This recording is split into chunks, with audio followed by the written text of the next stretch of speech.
O som da taça de cristal sendo golpeada com a colher de prata ecoou pelo salão. As conversas cessaram.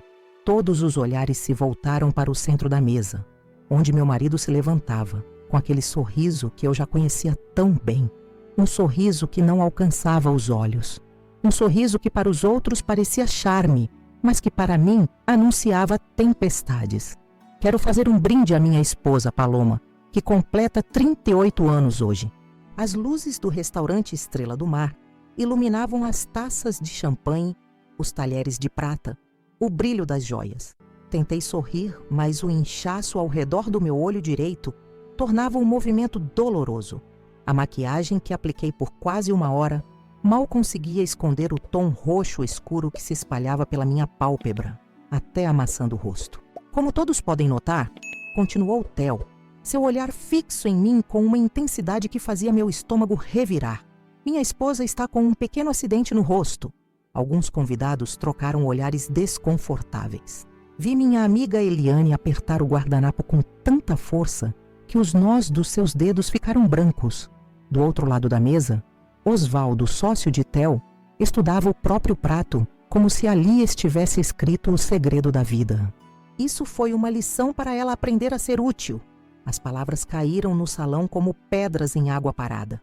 Por um momento, ninguém respirou. Então, do canto da mesa, a risada aguda de Dona Neide, minha sogra, quebrou o silêncio. Outros risos nervosos se seguiram. Vi o garçom que servia o vinho trocar um olhar significativo com o maître. Eles já tinham me visto chegar outras vezes com marcas semelhantes. Forcei um sorriso, sentindo o gosto metálico do sangue, onde eu havia mordido o interior da bochecha para não chorar. 7 anos de casamento. 7 anos assistindo minha dignidade ser erodida dia após dia, como ondas batendo contra uma falésia.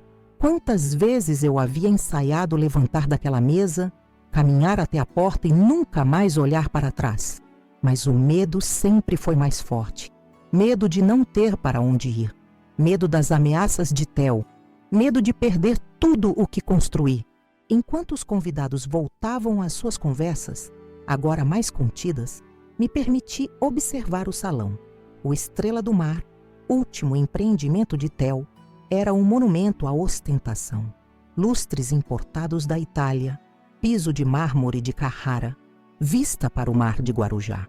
Este império foi construído com o dinheiro da minha família, embora poucos soubessem disso. A joalheria Diamantes Guimarães, que herdei de meu pai, financiou os primeiros 3 restaurantes de Theo. Antes de me conhecer, ele estava à beira da falência. Josefina, nossa empregada há mais de 10 anos, se aproximou discretamente para servir mais água. Seus olhos encontraram os meus por um breve momento. Neles vi compaixão, mas também uma pergunta silenciosa. Até quando? Josefina havia presenciado cenas que ninguém mais viu.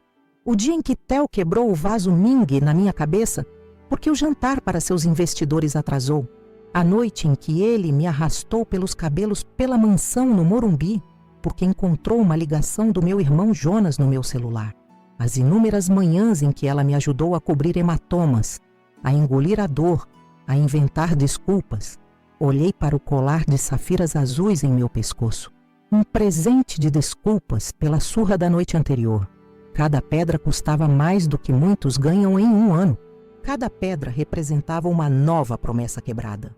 Um novo nunca mais, que durava apenas até a próxima explosão de fúria. Ironicamente, foi na joalheria da minha família que aprendi sobre pedras preciosas, sobre como algumas podem parecer perfeitas na superfície, mas carregam falhas internas que as tornam frágeis. Como Theo, a mão de meu marido pousou no meu ombro, seus dedos apertando com força suficiente para lembrar-me quem mandava, mas não o bastante para deixar marcas visíveis. Outra técnica que ele aperfeiçoou ao longo dos anos. Minha esposa está um pouco indisposta, ele anunciou à mesa. Talvez seja melhor irmos para casa mais cedo. Não era um pedido, era uma sentença. Sabia o que me esperava em casa. Mais gritos, mais punhos, mais desculpas vazias seguidas de presentes caros. Mas algo havia mudado dentro de mim naquela noite. Talvez fosse a humilhação pública.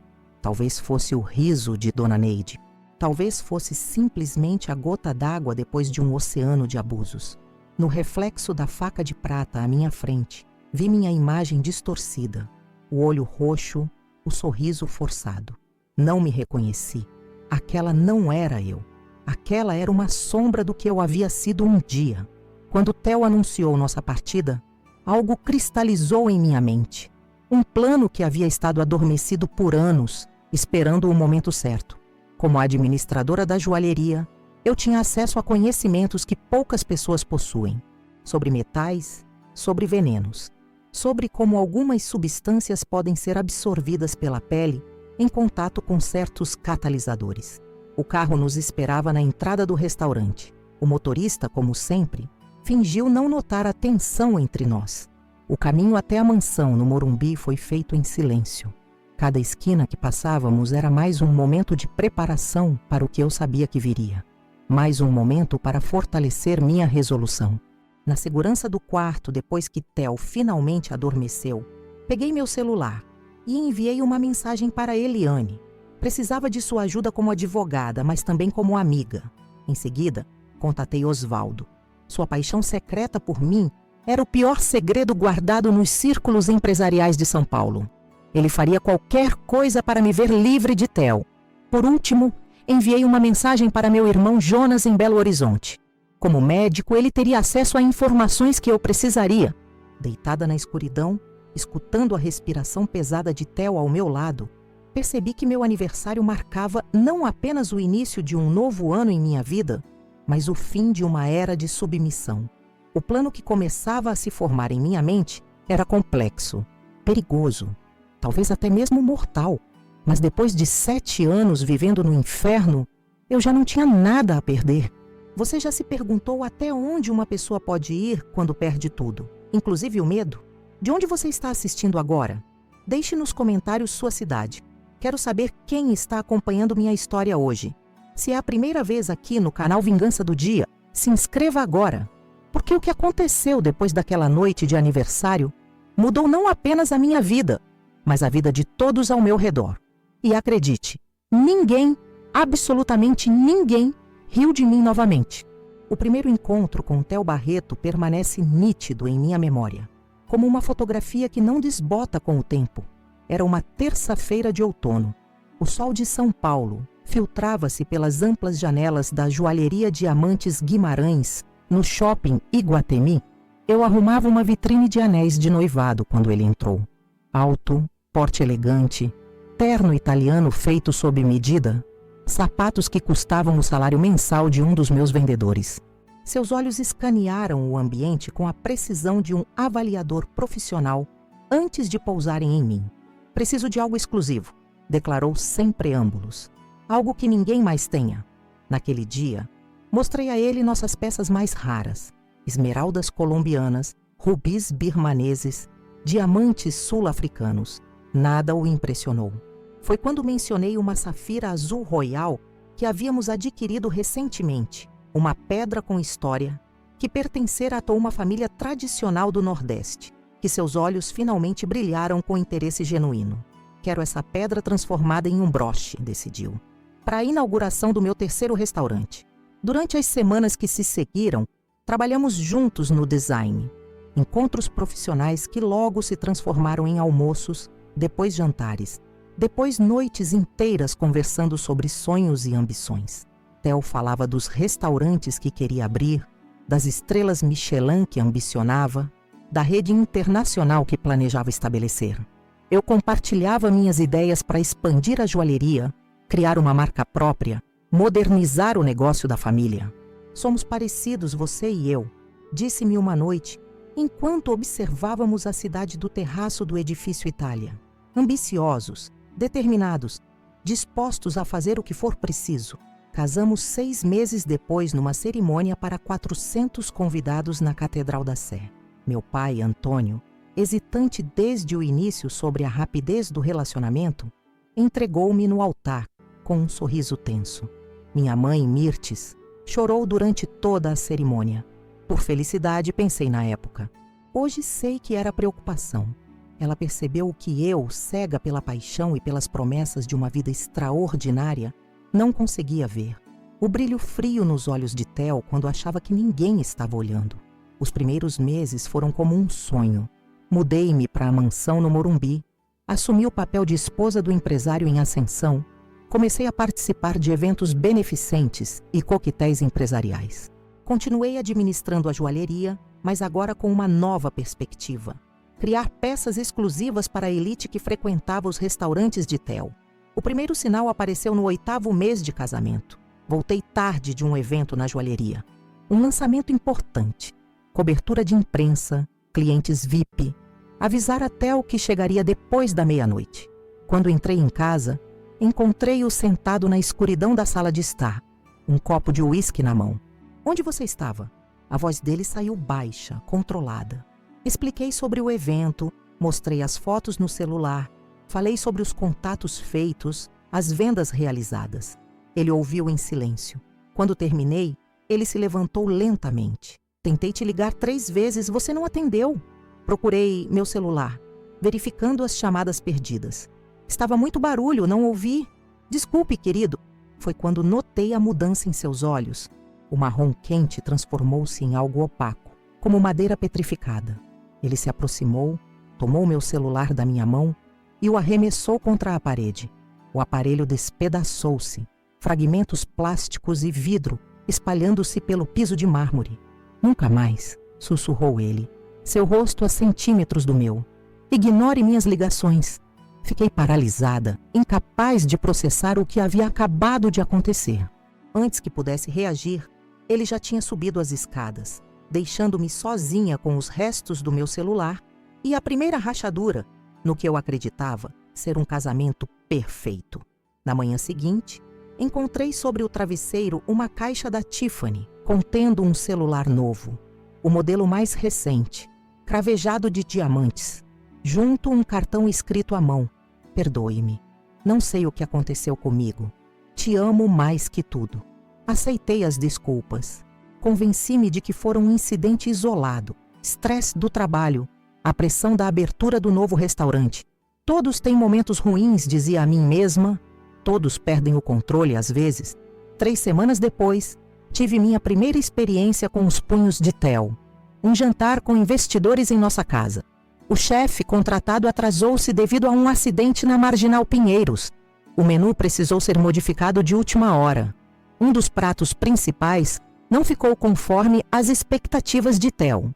Vi a tempestade se formando em seus olhos durante toda a noite, mas mantive o sorriso social, a postura de anfitriã perfeita. Quando o último convidado saiu, ele trancou a porta e virou-se para mim. O que se seguiu foram 20 minutos de insultos, acusações, gritos sobre como eu o tinha envergonhado, como eu era incompetente, como eu não sabia administrar uma simples recepção. Você arruinou uma noite crucial para meus negócios, vociferou. Tentei explicar que o atraso do chefe não fora culpa minha, que fizemos o melhor possível dadas as circunstâncias. Foi quando o primeiro golpe veio, aberto na face. A força jogou-me contra a mesa de centro. Vidro quebrou. Senti o sangue escorrer pelo meu lábio partido. Theo pareceu despertar de um transe. Horror passou por seu rosto. Caiu de joelhos ao meu lado, chorando, implorando perdão, jurando que nunca mais levantaria a mão para mim. No dia seguinte, um par de brincos de diamantes e safiras me esperava junto ao café da manhã. Uma viagem surpresa para Paris foi anunciada para o fim de semana. E assim, estabeleceu-se o padrão. A tensão crescente, a explosão, a violência, seguida de remorso extravagante, presentes caros, promessas de mudança. Josefina foi a primeira a ver através da fachada. Encontrou-me certa manhã no banheiro da suíte master, aplicando maquiagem numa tentativa desesperada de esconder um hematoma na bochecha. Dona Paloma, disse ela, sua voz gentil carregando o sotaque do interior de Minas. Isso não está certo. Foi um acidente, respondi automaticamente. O mesmo que dizia para mim mesma. Esbarrei na porta do armário. Seus olhos escuros, envelhecidos por décadas de trabalho duro, encontraram os meus no reflexo do espelho. Nenhuma porta faz isso, dona. Nos meses que se seguiram, Josefina tornou-se minha confidente silenciosa. Ela limpava os cacos de vidro depois das explosões de Theo, ajudava-me a esconder as marcas. preparava compressas de gelo para os inchaços e, mais importante, documentava tudo discretamente. Fotos tiradas com seu celular simples enquanto fingia arrumar o quarto. Datas e descrições dos incidentes anotadas num caderninho que mantinha escondido no fundo de sua bolsa. Um dia a senhora vai precisar disso, dizia ela. Um dia vai querer se lembrar de tudo, exatamente como aconteceu. O abuso escalou gradualmente, como água fervendo lentamente sob um sapo que não percebe o calor aumentando até ser tarde demais para pular. O que começou com empurrões e tapas evoluiu para socos, chutes, estrangulamentos. Theo desenvolveu técnicas para não deixar marcas visíveis. Golpes no abdômen, na parte de trás das coxas, no couro cabeludo, onde os cabelos esconderiam os hematomas. Tentei sair 2 vezes. Na primeira, fui para a casa da minha amiga Eliane, advogada especializada em direito familiar. Por 3 dias, senti-me segura. No 4º dia, Theo apareceu no escritório dela com documentos mostrando que, como meu marido, tinha acesso a todas as contas da joalheria, que poderia, se quisesse, liquidar o negócio da minha família em questão de horas. Volte para casa, amor, disse ele na frente de Eliane, sua voz doce contradizendo o olhar ameaçador. Vamos resolver isso como família. A segunda tentativa foi pior. Planejei durante semanas. Separei dinheiro aos poucos. Preparei uma mala que mantinha escondida no fundo falso do armário da casa de praia, em Guarujá. Comprei passagens para o exterior com um nome falso. Na véspera da fuga planejada, Theo encontrou tudo. Nunca descobri como. Suspeito que tenha instalado câmeras pela casa, ou talvez rastreadores no meu celular. O resultado foi uma surra tão brutal que fiquei inconsciente por horas. Quando acordei, estava no hospital Albert Einstein, com 2 costelas quebradas e ruptura do baço. A história oficial: caí da escada enquanto arrumava decorações para uma festa surpresa para Theo. Minha esposa é tão dedicada, disse ele aos médicos, sua mão apertando a minha com força suficiente para lembrar-me do que aconteceria se eu dissesse a verdade. Sempre fazendo tudo para me agradar, mesmo que se coloque em risco. Foi durante essa internação que conheci o Dr. Renato Machado, que cuidou dos meus ferimentos internos. Algo em seus olhos me disse que ele não acreditava na história da queda. Enquanto me examinava, longe dos ouvidos de Theo, ele deslizou discretamente um cartão em minha mão. Delegacia da Mulher na Avenida Paulista, sussurrou. Pergunte pela delegada Raquel Macedo. Diga que fui eu quem enviou. Guardei o cartão, mas não tive coragem de usá-lo. O medo já havia se entranhado em meus ossos, mais profundo que qualquer fratura. Além disso, quem acreditaria em mim? Esposa de um dos empresários mais respeitados de São Paulo, dona de uma joalheria de luxo, frequentadora de colunas sociais e eventos beneficentes. Nossas fotos sorridentes apareciam constantemente em revistas e portais de notícias. Para o mundo, éramos o casal perfeito, o chefe carismático e sua elegante esposa joalheira. Quem suspeitaria da escuridão por trás daquela fachada brilhante? O ponto de virada veio quando Theo começou a abrir seu quarto-restaurante, o Estrela do Mar, em Guarujá. O estresse da nova empreitada, combinado com problemas financeiros que ele tentava esconder de todos, inclusive de mim, tornou-o ainda mais volátil. As explosões tornaram-se mais frequentes, mais intensas, e pela primeira vez começaram a acontecer em público. Na festa de inauguração do espaço, ainda em obras, ele gritou com um empreiteiro na frente de vários fornecedores. Semanas depois, em um jantar com investidores potenciais, insultou um sommelier que sugeriu um vinho diferente do que ele havia escolhido. A máscara do charmoso empresário começava a escorregar, revelando lampejos do monstro que eu conhecia bem demais. Foi durante os preparativos para a inauguração do Estrela do Mar que meu irmão Jonas, médico em Belo Horizonte, veio nos visitar. Ele não aprovara meu casamento desde o início, achando Theo arrogante e controlador. Durante anos, mantivemos contato mínimo, mais uma forma de isolamento que eu só reconheceria como tática de abuso muito depois. Mas com a inauguração se aproximando e Theo ocupado 18 horas por dia no restaurante, permiti-me o luxo de convidar meu irmão para ficar alguns dias. Jonas percebeu imediatamente.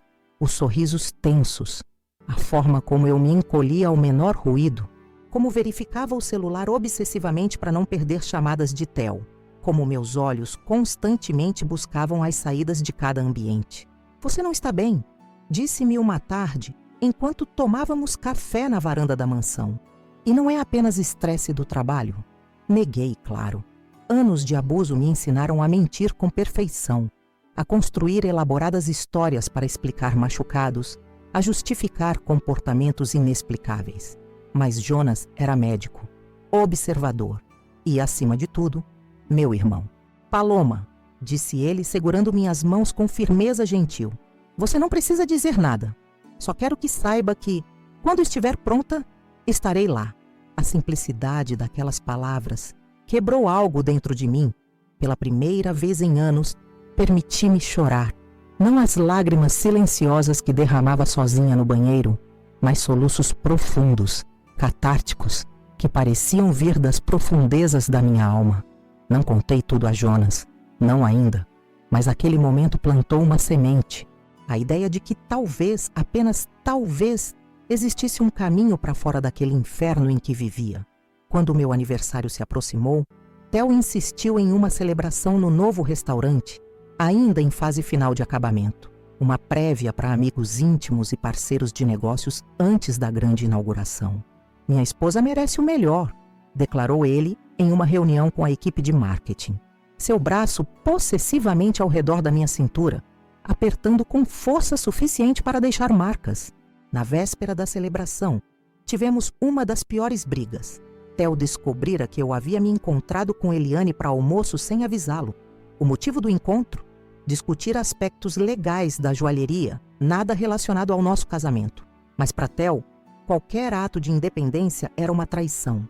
O golpe que resultou no olho roxo veio após horas de gritos e acusações. Um soco direto calculado, seguido por palavras que ficariam gravadas em minha memória. "Amanhã todos verão o que acontece quando você tenta me desafiar."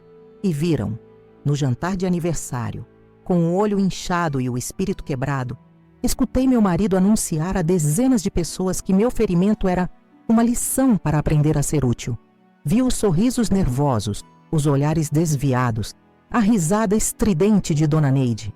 Percebi, com clareza cristalina, que aquelas pessoas, colegas, amigos, até família, continuariam sendo cúmplices silenciosos, enquanto eu continuasse aceitando aquela vida. Naquela noite, após voltarmos para casa e Theo finalmente adormecer, tomei minha decisão. Usando o celular que mantinha escondido no fundo falso do armário de sapatos, um preparo para emergências que aprendi com Josefina, enviei 3 mensagens. Uma para Eliane, pedindo ajuda legal. Uma para Osvaldo, o sócio de Theo que eu sabia nutrir sentimentos por mim. E uma para Jonas, solicitando informações sobre substâncias que eu precisaria para meu plano. O plano que começara a se formar em minha mente não era simples nem rápido. Exigiria paciência, precisão e uma frieza que eu não sabia possuir até aquele momento. Mas enquanto observava o rosto adormecido do homem, que transformara minha vida em um pesadelo, senti algo que não experimentava há anos: esperança. Não seria uma fuga desesperada, destinada ao fracasso como minhas tentativas anteriores. Dessa vez, seria uma vingança meticulosamente planejada. Uma retribuição à altura de cada hematoma, cada osso quebrado, cada humilhação pública. No silêncio daquela noite, enquanto as primeiras luzes da manhã começavam a se infiltrar pelas cortinas, fiz um juramento a mim mesma. O próximo aniversário que eu comemorasse seria como uma mulher livre. E Theo Barreto nunca mais riria de mim ou de qualquer outra mulher novamente. Na manhã seguinte ao meu aniversário, levantei-me antes de Theo. Meu corpo doía dos novos machucados da noite anterior, mas minha mente estava estranhamente clara, como se uma névoa tivesse finalmente se dissipado. Observei-o dormindo, o rosto relaxado, em contraste com a ferocidade que demonstrara horas antes.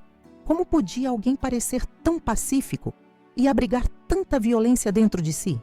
Deslizei silenciosamente para o banheiro e encarei meu reflexo. O hematoma ao redor do meu olho havia escurecido. agora um púrpura profundo que nenhuma maquiagem conseguiria esconder completamente. Toquei-o de leve, sentindo a dor latejar sob meus dedos. Este seria o último, prometi a mim mesma, o último que eu suportaria passivamente.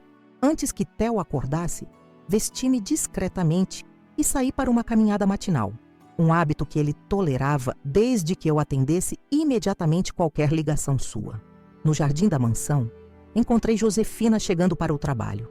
Seus olhos se arregalaram ao ver meu rosto, mas ela não disse nada. Não precisava. Josefina, falei em voz baixa, verificando se estávamos realmente sozinhas. Preciso da sua ajuda, mais do que nunca. Ela assentiu sem hesitação. O que a senhora precisar, dona Paloma? Naquele momento, sob o orvalho da manhã de São Paulo, compartilhei com ela os contornos iniciais do plano que havia começado a formar em minha mente durante a noite insone. Não todos os detalhes. Alguns eram sombrios demais para dividir com alguém tão genuinamente bondoso quanto Josefina, mas o suficiente para que ela entendesse a seriedade do que eu estava prestes a empreender. Terei que desaparecer por algumas horas hoje, expliquei. Se Theo perguntar, direi que a senhora foi à joalheria resolver uma emergência com um cliente importante, completou ela. Sua experiência em criar álibis para mim tristemente aperfeiçoada ao longo dos anos. E se ele ligar para lá, instruirei Cláudia, minha assistente, a dizer que estou em reunião com um cliente que exigiu privacidade. Um sheik árabe, interessado em peças exclusivas. Josefina assentiu, compreendendo a necessidade das camadas de proteção. Theo era perspicaz e desconfiado, uma combinação perigosa. Minha primeira parada foi o Banco Itaú Private, na Avenida Faria Lima. Como herdeira da joalheria e empresária por direito próprio, eu mantinha uma conta pessoal que Theo, apesar de suas tentativas de controlar minhas finanças, desconhecia. Ao longo dos anos depositei ali pequenas quantias, não o suficiente para despertar suspeitas se ele verificasse os extratos das contas conjuntas, mas o bastante para que, acumulado, representasse uma soma considerável. Foi recebida por Maurício, meu gerente de contas há mais de uma década, que não conseguiu esconder o choque ao ver meu rosto machucado. Senhora Guimarães, disse ele, usando propositalmente meu sobrenome de solteira, um código silencioso entre nós. Em que posso ajudá-la hoje? Preciso fazer uma transferência para esta conta, eu expliquei, deslizando um papel com os dados bancários que Jonas me enviara. Uma conta no exterior, irrastreável, que meu irmão ajudara a estabelecer através de contatos médicos que trabalhavam em zonas de conflito e precisavam movimentar dinheiro com discrição. Maurício examinou os números, seu profissionalismo mascarando qualquer curiosidade. Valor? R$800 mil. Ele não piscou, acostumado a transações de alto valor. Precisarei da sua assinatura e autenticação biométrica. Enquanto ele preparava os documentos, observei pela janela o fluxo de executivos entrando e saindo do prédio. Quantos deles viviam vidas duplas como a minha? Quantos sorriam em reuniões enquanto carregavam feridas invisíveis? Com a transação concluída, parti para meu próximo destino, o ateliê secreto que mantinha em um pequeno sobrado no bairro dos Jardins. Oficialmente, o espaço era alugado pela joalheria como área de estoque secundário, mas eu o transformara em um santuário pessoal, um local onde podia criar e pensar sem a sombra de Theo pairando sobre mim. O ateliê ficava nos fundos de uma antiga casa de família, acessível apenas por uma entrada discreta no jardim dos fundos. O proprietário, um senhor italiano que preservava a arquitetura original do bairro, raramente aparecia, contentando-se em receber o aluguel pontualmente. Destrancando a porta, senti o familiar aroma de metal, cera de polimento e couro dos estojos de joias. Acendi as luzes e fechei as cortinas, isolando-me completamente do mundo exterior. Ali, entre ferramentas de precisão e pedras preciosas, eu me sentia verdadeiramente eu mesma, a Paloma que existia antes de Theo, a artesã que herdara o talento do avô para transformar minérios brutos em obras de arte. Sobre a mesa de trabalho, abri o cofre embutido na parede. Dentro, além de algumas peças raras da coleção pessoal da minha família, havia uma pequena caixa de madeira entalhada, presente de um fornecedor colombiano anos atrás. Abria com cuidado, revelando seu conteúdo. Uma pedra azul escura, quase negra do tamanho de uma moeda. Curupira, chamava-a o colombiano, referindo-se ao protetor das florestas do folclore brasileiro. Vem das profundezas da Amazônia, onde os rios encontram as montanhas. Os nativos dizem que ela absorve a essência de certas plantas que crescem apenas nas cavernas submersas. Na época, considerei apenas uma história pitoresca para valorizar a mercadoria. Mas anos depois, durante uma viagem a Manaus para conhecer fornecedores de pedras da região norte, ouvi histórias semelhantes. Histórias sobre pedras que, quando tratadas de maneira específica, liberavam substâncias capazes de atravessar a pele. Substâncias que alguns chamavam de medicina tradicional, outros de veneno. Meu contato em Manaus, um professor universitário que estudava etnobotânica amazônica, confirmou que certas pedras porosas, quando expostas a determinadas plantas, podiam de fato reter compostos ativos. Não era mito ou superstição, mas ciência pouco documentada. A medicina ocidental está apenas começando a compreender o que os povos originários sabem há milênios, explicou ele, mostrando-me suas pesquisas sobre transdérmia natural, a capacidade de certas substâncias penetrarem a pele sem injeção. Com meu conhecimento em mineralogia e as informações desse professor, comecei um estudo sigiloso. Experimentei com pequenas amostras, testando diferentes combinações de minerais e extratos vegetais. O resultado foi o que agora guardava no cofre, uma pedra aparentemente comum, mas impregnada com um composto que, em contato com o suor humano e catalisado por álcool, liberava uma neurotoxina lenta e praticamente indetectável. Tirei a pedra da caixa e coloquei-a sob a lupa de joalheiro. Sua superfície, que para olhos leigos pareceria apenas um azul escuro fosco, revelava microcavidades onde a substância estava armazenada, perfeita para ser engastada em uma joia, invisível, letal e praticamente impossível de ser identificada em uma autópsia convencional. O plano começava a tomar forma concreta. Não seria um assassinato comum, rápido, passional, facilmente rastreável. Seria uma morte lenta, uma deterioração gradual que pareceria uma doença natural. Uma morte que proporcionaria a Theo o tempo necessário para compreender que estava perdendo tudo, assim como ele me fez perder pedaço por pedaço da minha dignidade ao longo dos anos. Meu telefone vibrou. Uma mensagem de Eliane. Ela havia recebido o meu pedido da noite anterior e queria me encontrar com urgência. Respondi marcando um almoço em uma cafeteria discreta no bairro de Pinheiros, longe dos círculos sociais que frequentávamos. Antes de sair, liguei para Jonas. Ele atendeu no primeiro toque, como se estivesse esperando minha ligação. Você está segura? Foi sua primeira pergunta. Por enquanto, respondi. Theo está ocupado com o novo restaurante, tenho algumas horas. Consegui o que você pediu, disse ele, a voz tensa. Mas, Paloma, tem certeza disso? Existem outras saídas. Tentei outras saídas, Jonas, 2 vezes. Você sabe o resultado. Um silêncio pesado se estabeleceu entre nós. Jonas era médico. Havia jurado salvar vidas, não facilitar o fim delas. Mas ele também era meu irmão e havia visto os resultados da brutalidade de Theo em meu corpo e espírito. Os documentos que você pediu, continuou ele finalmente, sobre condições neurológicas progressivas e seus sintomas. Enviei para seu e-mail seguro. Também incluí informações sobre substâncias que podem mimetizar esses sintomas. Obrigada, murmurei, consciente do peso que colocava sobre os ombros dele. Isso nunca voltará para você, prometo. Não estou preocupado comigo, respondeu ele. Estou preocupado com você, com o que isso fará à sua alma. Uma pergunta válida.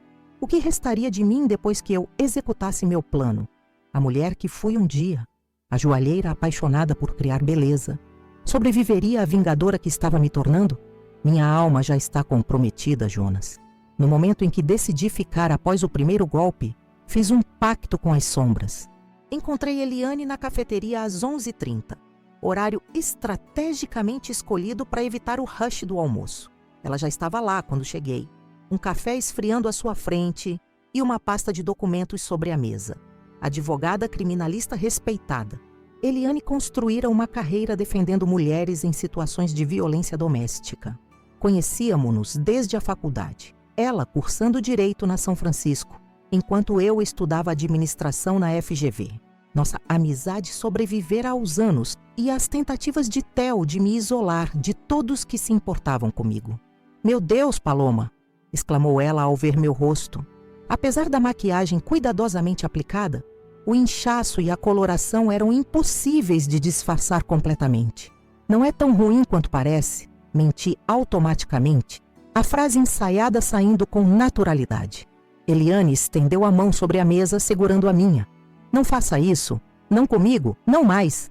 Assente, permitindo que a máscara caísse momentaneamente. "Foi na frente de todos, Eliane. No meu aniversário. Ele disse que era uma lição para eu aprender a ser útil." Seus olhos se encheram de uma fúria contida. "Isso é o suficiente para um pedido de medida protetiva. Podemos entrar com o processo hoje mesmo." Balancei a cabeça. "Medidas protetivas são pedaços de papel. Não pararão, Theo. Você sabe disso melhor que ninguém." Como advogada, Eliane havia visto dezenas de casos onde ordens judiciais falharam em proteger vítimas determinadas a escapar de agressores. Mulheres que acabaram em estatísticas trágicas, apesar de todos os recursos legais. "O que você quer então?" perguntou ela, abrindo a pasta. "Divórcio? Posso preparar os papéis, mas será uma batalha difícil. Com o regime de comunhão parcial de bens e as empresas interligadas, não quero o divórcio." Interrompi. "Ainda não. O que preciso são informações." Expliquei a ela sobre o plano que estava formulando. Não todos os detalhes sombrios, mesmo Eliane, minha amiga mais próxima, não precisava saber tudo, mas o suficiente para que ela compreendesse a gravidade da situação. "Preciso saber exatamente como Theo estruturou os negócios", continuei. "Quais empresas estão no meu nome? Quais estão no dele? Quais são conjuntas? Preciso entender como o dinheiro flui entre a joalheria e os restaurantes." Eliane me estudou por um longo momento. Como advogada, ela caminhava diariamente na linha tênue entre legalidade e justiça. Sabia que o que eu pedia poderia colocá-la em uma posição eticamente comprometedora. "Tenho um contato no escritório que cuidou da fusão dos negócios quando vocês se casaram", disse ela, finalmente. "Posso obter essas informações discretamente. Mas, Paloma, você está planejando algo que vai além da lei. Preciso que saiba disso." "A lei não me protegeu até agora", respondi. "Por que começaria a confiar nela agora?" Eliane suspirou profundamente. Então assentiu e deslizou um cartão pela mesa. "Este é o contato da delegada Raquel Macedo, da Delegacia da Mulher na Avenida Paulista. Se em algum momento você mudar de ideia e quiser seguir o caminho oficial." Peguei o cartão, reconhecendo-o como idêntico ao que o médico no hospital me dera. Um sinal? Talvez, mas minha decisão já estava tomada. Ao retornar ao ateliê, encontrei uma mensagem de Osvaldo, sócio de Theo, concordando em me encontrar. De todos os jogadores neste tabuleiro mortal que eu montava, Osvaldo era talvez o mais imprevisível. Casado há 20 anos com uma socialite de família tradicional, pai de 3 filhos, ele cultivava uma imagem de empresário conservador e familiar. Mas seus olhos me seguiam em cada evento, cada jantar de negócios. A maneira como sua voz mudava ao falar comigo não passava despercebida. Osvaldo não amava a mim, amava a ideia de mim, a joalheira elegante, sofisticada e inalcançável. Para ele eu era um troféu que Theo possuía e ele cobiçava. Um objeto de desejo, não uma pessoa com profundidade e dor. Essa objetificação normalmente ofensiva seria agora minha aliada. Marquei o encontro em um café discreto próximo ao Parque do Ibirapuera, um local público o suficiente para não levantar suspeitas, mas privado o bastante para nossa conversa. Enquanto esperava a hora do encontro, dediquei-me ao aspecto mais técnico do plano, a joia que seria o instrumento da minha vingança. Escolhi safiras, as mesmas pedras azuis do colar que Theo me dera após a agressão que resultou no olho roxo. Uma ironia poética que apenas eu apreciaria. Com pinças de precisão, preparei 5 pedras semi-preciosas de safira tratada, cada uma com uma pequena cavidade imperceptível a olho nu. Em cada cavidade, inseri cuidadosamente um fragmento microscópico da pedra curupira, selando-o com uma resina especial que se dissolveria gradualmente em contato com o suor e álcool. O design seria simples, elegante, um colar que Theo poderia me presentear como mais um de seus gestos de falso arrependimento. Eu o usaria em ocasiões especiais, incluindo a grande inauguração do restaurante Estrela do Mar.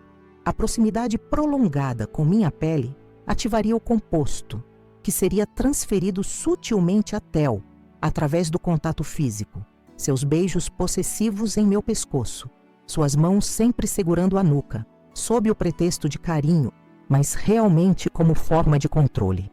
Os sintomas começariam sutilmente: dores de cabeça, visão turva, lapsos de memória. Gradualmente progrediriam para tremores, fraqueza muscular, dificuldade de coordenação. Sintomas facilmente atribuíveis ao estresse, ao excesso de trabalho, talvez a uma condição neurológica hereditária que misteriosamente se manifestaria agora. Enquanto trabalhava nas pedras, recebi outra mensagem. Desta vez, de Josefina. Theo havia ligado para casa, perguntando por mim. Ela seguira o plano, mencionando o cliente árabe e a reunião privada. Ele parecera aceitar, mas anunciara que voltaria para casa cedo. Prepare algo especial para o jantar, ordenara ele. Quero comemorar com minha esposa. O tom da mensagem fez meu estômago afundar. Comemorar no vocabulário de Theo raramente significava algo positivo para mim. O que ele planejava agora? Olhei para as safiras na minha mesa de trabalho, peças de um quebra-cabeça mortal que eu montava meticulosamente. Seria fácil acelerar o processo, aumentar a concentração do veneno, terminar com tudo em questão de dias, não semanas ou meses como planejado. Mas não. A morte rápida seria misericordiosa demais para um homem que nunca demonstrou misericórdia. Theo precisava sentir sua vida escorrer lentamente entre os dedos, assim como ele lentamente drenara minha vitalidade ao longo dos anos. Precisava enfrentar a humilhação pública de perder o controle de seu corpo, assim como me humilhara repetidamente. Precisava experimentar a impotência, a dependência total dos outros, especialmente de sua mãe, Neide, que tanto se deleitava com meu sofrimento. Terminei as pedras e as inseri em um modelo de cera para o colar. Amanhã, levaria o modelo para a joalheria, onde um de meus artesãos de confiança finalizaria a peça sem questionar. Apenas mais um item exclusivo para a coleção da família Guimarães. Antes de deixar o ateliê, fiz uma última ligação para Mirtes, minha mãe, em Florianópolis. Não falávamos propriamente há meses, outra consequência do isolamento imposto por Theo. Nossas conversas limitavam-se a formalidades, sempre com ele por perto, monitorando cada palavra. "Mãe", disse eu quando ela atendeu, sua voz instantaneamente se iluminando ao me reconhecer. "Paloma, que surpresa boa! Como foi seu aniversário, querida?" Hesitei. Como resumir o horror da noite anterior? Como explicar que seu genro perfeito havia me agredido e humilhado publicamente? Foi esclarecedor. Respondi finalmente. "Mãe, preciso te pedir algo. Sem perguntas, por favor." O silêncio do outro lado da linha dizia tudo. Minha mãe sempre soube, em algum nível, que meu casamento não era o conto de fadas que eu fingia ser. Mas como tantas mulheres de sua geração, ela acreditava na preservação das aparências, na resolução dos problemas dentro de casa. "O que você precisa?" perguntou ela simplesmente. "As escrituras da casa de praia em Florianópolis, aquela que vovô deixou em seu nome. Preciso que você a transfira para uma holding que vou criar." "Theo está com problemas financeiros?" A preocupação em sua voz era palpável. "Não exatamente. É complicado. Só confie em mim, por favor. É importante." Outro silêncio. "Então, estarei no cartório amanhã mesmo." Agradeci e desliguei. Uma onda de alívio me inundando. Um passo a mais na construção da rede de segurança que eu precisaria quando tudo acabasse. Quando Theo não estivesse mais em condições de me perseguir ou ameaçar. Antes de sair do ateliê, guardei as pedras preparadas no cofre e verifiquei 3 vezes se a porta estava trancada. Amanhã seria um dia crucial. O encontro com Osvaldo, a finalização do colar, o início da execução propriamente dita do plano. No caminho para casa, parei em uma floricultura e comprei um buquê exuberante de lírios, as flores favoritas de Theo, um pequeno detalhe para sustentar a ilusão de normalidade, para alimentar sua fantasia de que, apesar dos hematomas e humilhações, eu ainda era a esposa devota que ele acreditava possuir. Enquanto o carro deslizava pelas ruas arborizadas do Morumbi, em direção à mansão que havia se tornado minha prisão dourada, visualizei o futuro que construiria das cinzas deste casamento. Um futuro onde Theo Barreto seria apenas uma sombra do passado, imóvel, silencioso, consciente apenas o suficiente para compreender que eu, a mulher que ele tentou destruir, havia finalmente aprendido a ser útil da maneira mais letal possível. Cheguei em casa com o buquê de lírios e um sorriso ensaiado no rosto. A mansão no Morumbi, com sua arquitetura imponente e jardins meticulosamente cuidados, parecia-me agora como um mausoléu ornamentado, belo por fora, mas abrigando apenas morte e decadência em seu interior. O segurança do condomínio acenou respeitosamente ao abrir o portão eletrônico. Quantas vezes esse homem ouviu meus gritos através das paredes grossas? Quantas vezes desviou o olhar quando saí com óculos escuros em dias nublados? O carro de Theo já estava na garagem, um Porsche Cayenne preto, símbolo do sucesso que ele ostentava para o mundo. Respirei fundo, preparando-me mentalmente para o papel que precisaria interpretar. A esposa arrependida, grata pelo perdão do marido após sua mais recente transgressão. Uma atuação que eu aperfeiçoara ao longo de 7 anos de terror. Josefina me recebeu na porta, seus olhos comunicando silenciosamente um aviso. Ele está no escritório, Dona Paloma. Chegou há meia hora. Pediu que a senhora se juntasse a ele assim que chegasse. Assenti, entregando-lhe minha bolsa e o buquê. Coloque em um vaso, por favor, na mesa de jantar, e prepare aquele vinho que ele gosta, o Chateau Margaux. O escritório de Theo ocupava a ala oeste da mansão, um cômodo amplo com painéis de madeira escura, piso de mármore e uma vista panorâmica para a cidade. Era seu santuário pessoal, onde ele gerenciava seus negócios e, nas piores noites, bebia até perder a consciência. Bati levemente na porta antes de entrar, uma das inúmeras regras não verbais que aprendi a seguir para evitar sua fúria. Ele estava de costas para mim, contemplando a vista através da janela, um copo de uísque na mão direita. Mesmo de costas, sua postura emanava uma tensão que aprendi a reconhecer como perigosa. Finalmente em casa, disse ele sem se virar. Como foi sua reunião com o Sheik? Meu coração acelerou. Havia desconfiança em sua voz ou era apenas minha imaginação hipervigilante? Produtiva, respondi, mantendo o tom neutro. Ele está interessado em uma coleção exclusiva. Pode significar um contrato de 6 zeros para a joalheria. Theo se virou lentamente, seus olhos escuros estudando meu rosto, procurando sinais de mentira.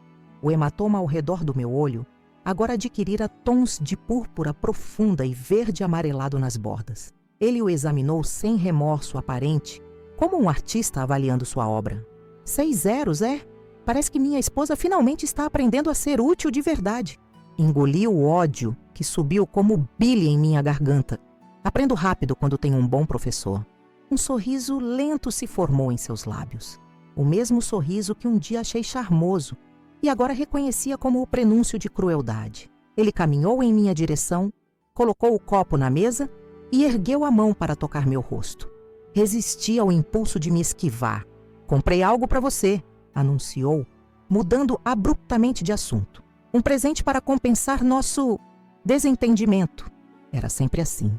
A agressão, o presente, as falsas desculpas. Um ciclo previsível como as estações, exceto que cada ciclo me deixava mais quebrada que o anterior. Ele pegou uma caixa de veludo azul de dentro da gaveta da escrivaninha. Reconheci imediatamente o formato. Uma caixa de joias, provavelmente de alguma das marcas internacionais que ele frequentava, quando queria me compensar. Abriu-a com um floreio teatral, revelando um par de brincos de diamantes e safiras, combinando perfeitamente com o colar que me dera meses antes. Para complementar o conjunto, explicou ele, observando minha reação. Use-os na inauguração do Estrela do Mar. Quero que todos vejam como cuido bem da minha esposa. Forcei um sorriso, ignorando a ironia mórbida de suas palavras. São lindos, Theo, obrigada. Ele se aproximou mais, envolvendo minha cintura com as mãos.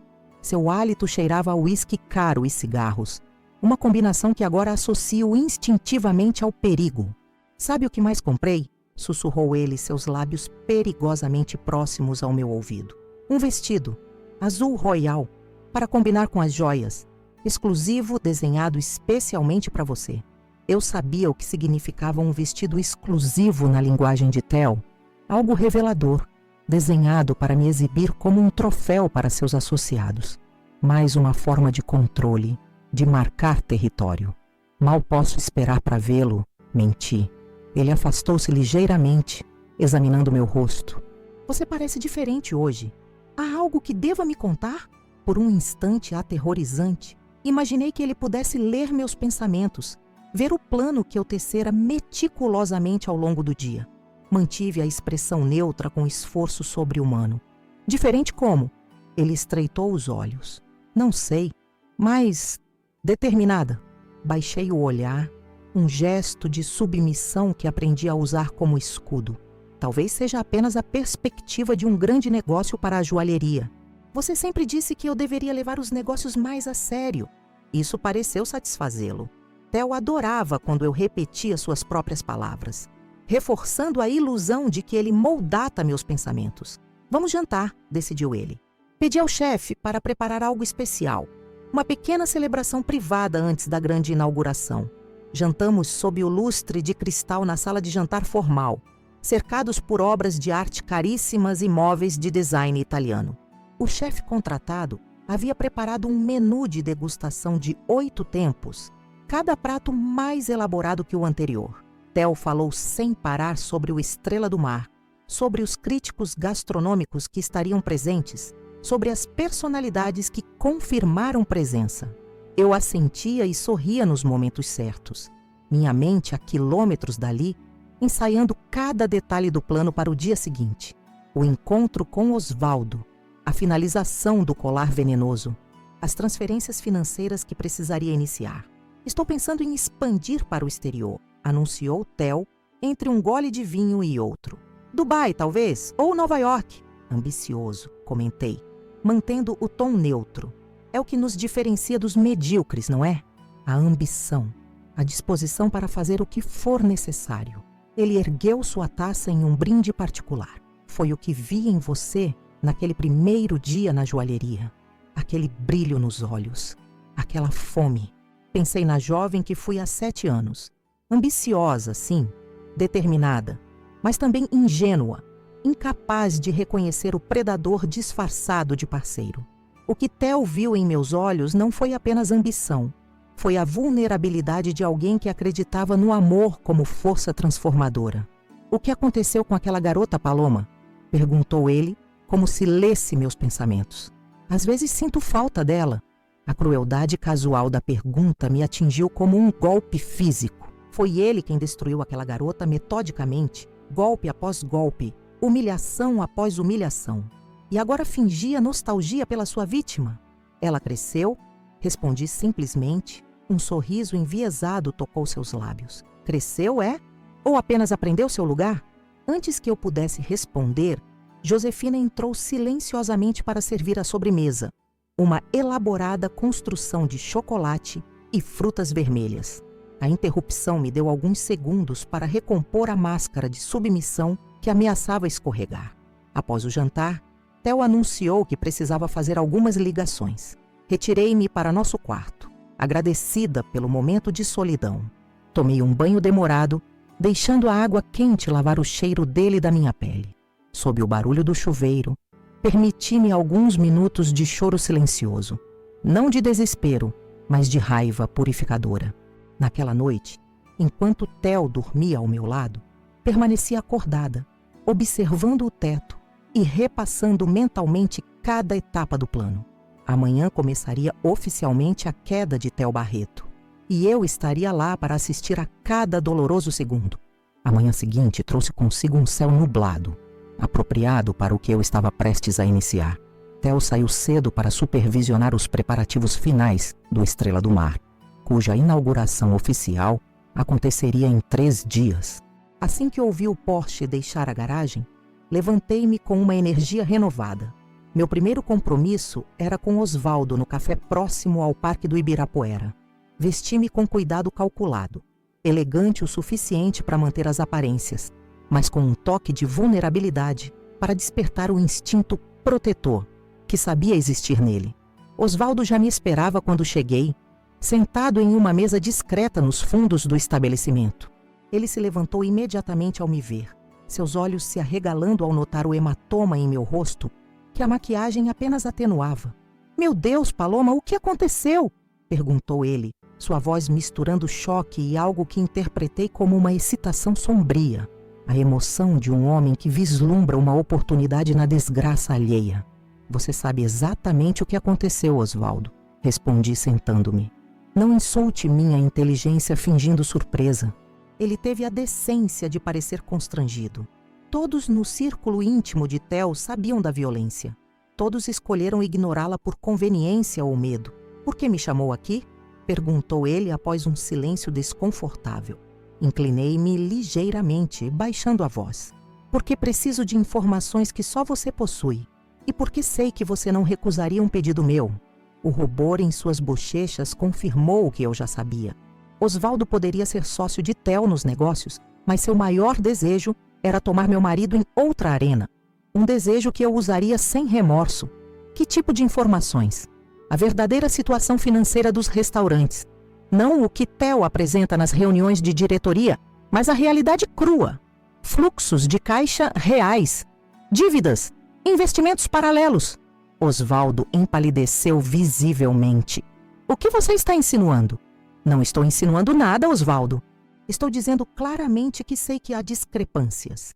O que não sei é a magnitude." Ele olhou ao redor nervosamente, como se temesse que alguém pudesse estar escutando. Isso é perigoso, Paloma. Para nós dois." Toquei levemente sua mão sobre a mesa, sentindo-o estremecer ao contato. "Mais perigoso que isso?" perguntei, indicando discretamente meu rosto machucado. "Estou pedindo sua ajuda, Osvaldo, hein? Você vai me dar ou não?" Nossos olhares se encontraram em um momento de comunicação silenciosa. Ele cederia, eu sabia. A combinação de desejo por mim e ressentimento acumulado contra Theo, que o tratava mais como um subordinado que como um sócio igualitário, era poderosa demais. "O Estrela do Mar está afundado em dívidas", confessou ele finalmente, a voz quase um sussurro. "Os investidores originais desistiram no meio do projeto, quando os custos ultrapassaram as estimativas em mais de 60%. Theo teve que hipotecar 2 dos outros restaurantes para concluir a obra." Assenti, absorvendo a informação. "E os lucros dos estabelecimentos existentes? Em queda há pelo menos 3 trimestres. O público está migrando para conceitos mais modernos. A proposta de fine dining clássico do Theo está perdendo apelo." Cada palavra de Osvaldo confirmava o que eu já suspeitava. O império de Theo era em grande parte fachada, sustentado por empréstimos, capital especulativo e, ironicamente, pelo dinheiro da minha joalheria. "A mais", continuou Osvaldo, agora incapaz de conter o fluxo de revelações. "Theo fez alguns investimentos questionáveis. Um resort em Angra dos Reis que nunca saiu do papel. Uma vinícola no Vale do São Francisco que está produzindo vinhos medíocres a preços exorbitantes. E..." Ele hesitou. Pressionei. "E há rumores de que ele está desviando dinheiro para contas no exterior, preparando-se para um possível colapso." Meu coração acelerou. Isso explicava os extratos bancários incomuns que encontrara meses atrás. As transferências para empresas de fachada que não consegui rastrear. "Preciso de provas, Osvaldo. Documentos, extratos. Qualquer coisa que comprove o que você está me dizendo." Ele hesitou novamente, o medo lutando contra o desejo de me impressionar. "Por quê? O que você pretende fazer?" "Me proteger", respondi simplesmente. "E talvez, se você me ajudar, proteger você também quando tudo vier abaixo." Deixei a implicação pairar no ar, a promessa velada de um futuro em que eu poderia retribuir seu favor de maneiras que sua imaginação certamente já estava elaborando. "Tenho cópias de alguns documentos", admitiu ele finalmente. Theo não sabe que mantive registros paralelos. É, um seguro, por assim dizer. Preciso deles até amanhã. É arriscado demais. Se Theo descobrir, mais arriscado que isso, repeti, indicando novamente meu rosto. Osvaldo, chegou a hora de escolher um lado. O barco está afundando. Você pode se afogar com Theo ou nadar para a margem comigo. A metáfora surtiu efeito. Após mais alguns minutos de negociação, ele concordou em me entregar uma pasta com os documentos no dia seguinte, durante a prova final do meu vestido para a inauguração. Um compromisso que Theo jamais suspeitaria. Saindo do café, dirigi-me diretamente para a joalheria no shopping Iguatemi. Meu ateliê secreto era perfeito para trabalhos experimentais, mas para finalizar o colar venenoso, precisava das ferramentas e da expertise dos melhores artesãos. Cláudia, minha assistente há mais de uma década, recebeu-me com um olhar preocupado. O modelo do colar está pronto como solicitado, informou ela, guiando-me até a sala dos fundos onde realizávamos os trabalhos mais exclusivos. Mas Paloma, esse design não parece seu estilo habitual. O estilo habitual de Paloma Guimarães era conhecido por linhas limpas e elegantes, joias que valorizavam a beleza natural das pedras sem ostentação excessiva. O modelo que eu criara para o colar venenoso era deliberadamente mais ornamentado, mais próximo da estética que Theo apreciava. Chamativa, impressionante à primeira vista, projetada para ser notada de longe. É para um cliente especial, respondi vagamente. Alguém que aprecia um estilo mais impactante. O mestre joalheiro, seu Armando, um português que trabalhava com minha família há 3 gerações, aguardava na sala de trabalho. Seus olhos experientes examinaram o modelo em cera que eu trouxera do ateliê. Interessante, comentou ele, ajustando seus óculos de precisão. Estilo neoclássico com influências Art Deco, reminiscente das peças que seu avô criava nos anos 60. Sorri, genuinamente tocada. Meu avô havia sido meu mentor, meu guia no mundo das pedras preciosas. O que ele pensaria do uso que eu faria de seus ensinamentos?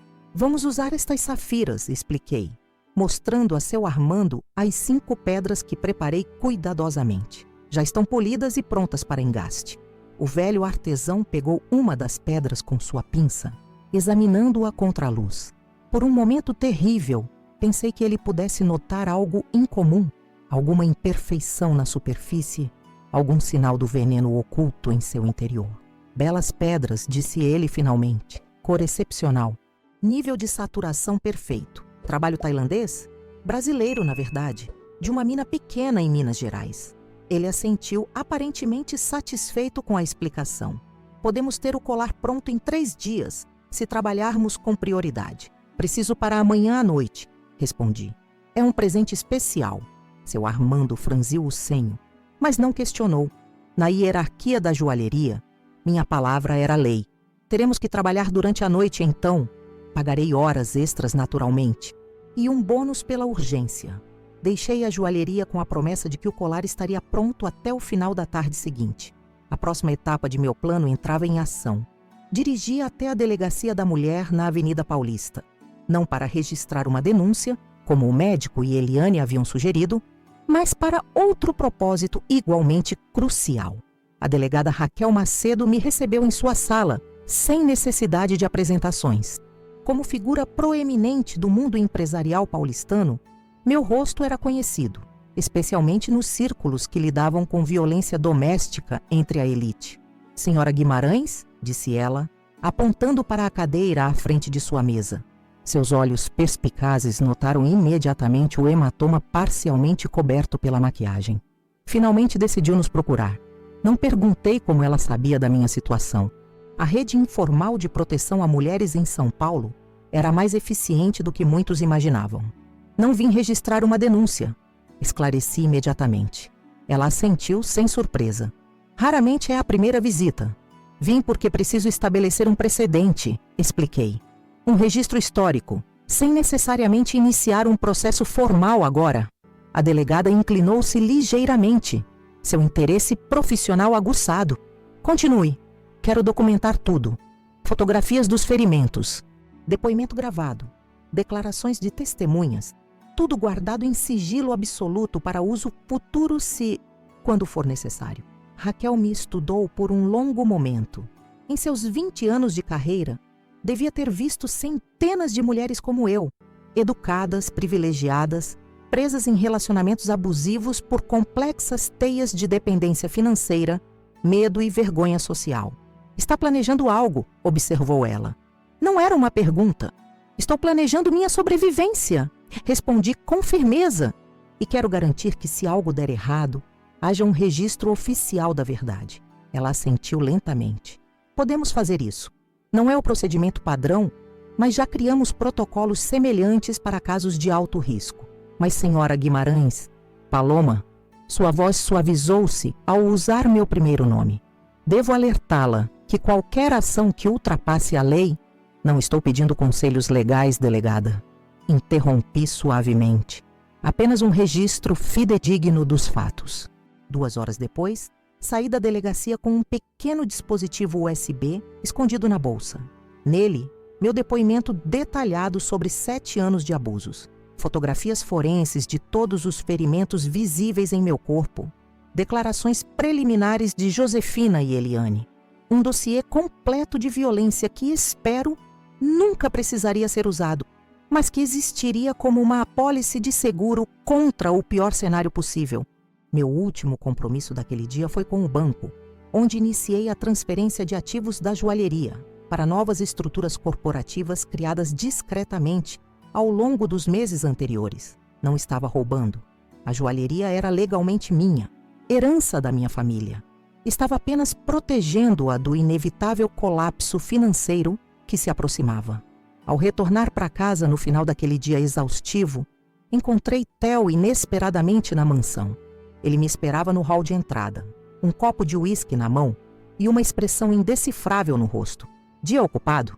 perguntou ele, sua voz enganosamente casual. "Bastante", respondi, mantendo o tom neutro.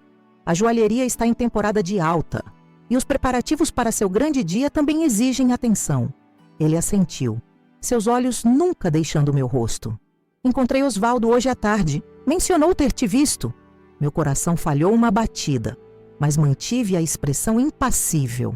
"Sim, nos esbarramos no shopping Iguatemi. Estava saindo quando ele chegava para comprar um presente para a esposa." A mentira fluiu facilmente, anos de prática tornando-a quase imperceptível. Theo continuou me observando como um predador avaliando sua presa. Finalmente ele sorriu, aquele sorriso que não alcançava os olhos. "O vestido chegou?" anunciou ele, mudando abruptamente de assunto. "Quero que você o prove hoje à noite."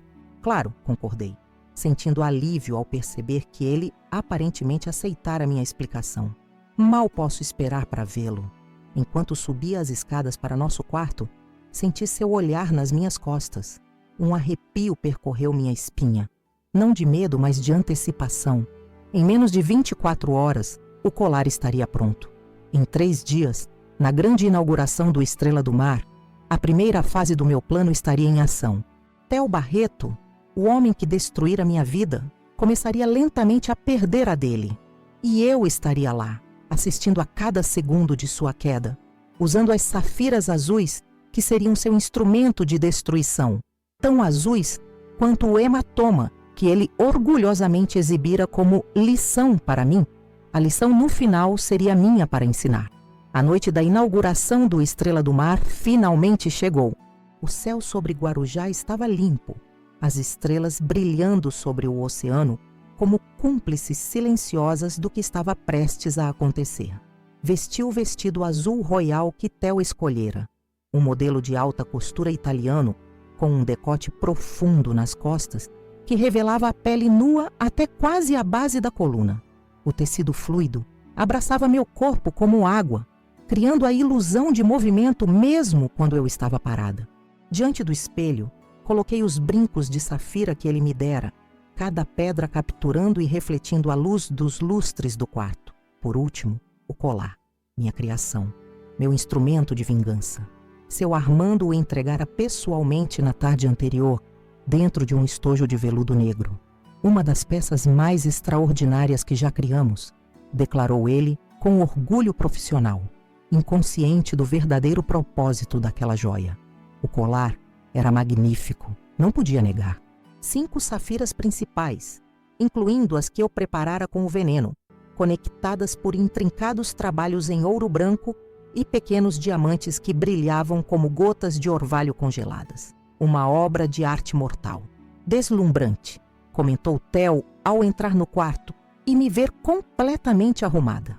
Ele próprio estava impecável em um smoking italiano feito sob medida, abotoaduras de platina cintilando nos punhos da camisa perfeitamente engomada. Aproximou-se por trás de mim, suas mãos pousando possessivamente sobre meus ombros nus. Seus dedos roçaram a linha do meu pescoço, tocando brevemente o colar. Cada contato enviava arrepios pela minha coluna. Não de desejo, mas de uma antecipação sombria. O processo já havia começado.